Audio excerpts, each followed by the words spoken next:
नमस्ते दोस्तों, आज मैं आपके साथ एक महत्वपूर्ण विषय पर चर्चा करने जा रहा हूँ। मैं उसका जिम्मेदार हूँ जो मैंने कहा है, उसका नहीं जो तुमने समझा है।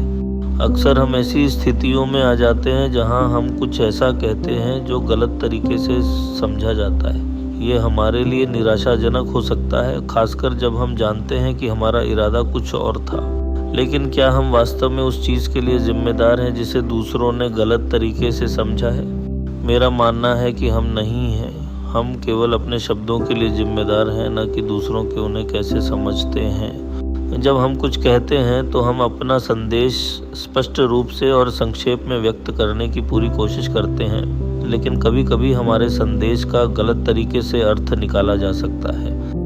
ऐसा क्यों होता है? कई कारण हो सकते हैं। शायद हमने अपना संदेश स्पष्ट रूप से व्यक्त नहीं किया, शायद श्रोता हमारे संदेश को सुनने के लिए तैयार नहीं थे, या शायद उनके पास हमारे संदेश को गलत तरीके से समझने का अपना एजेंडा है। जब भी ऐसा होता है तो हमें यह याद रखना महत्वपूर्ण है कि हम केवल अपने शब्दों के लिए जिम्मेदार हैं। हम दूसरों के उन्हें कैसे समझते हैं उसके लिए नहीं।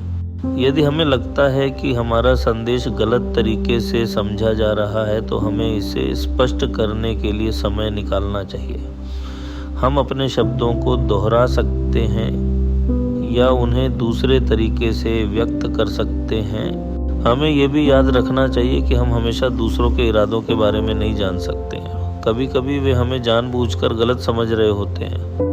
मैं आशा करता हूँ कि यह वीडियो आपको ये समझने में मदद करेगा कि आप केवल अपने शब्दों के लिए जिम्मेदार हैं, न कि दूसरों के उन्हें कैसे समझते हैं।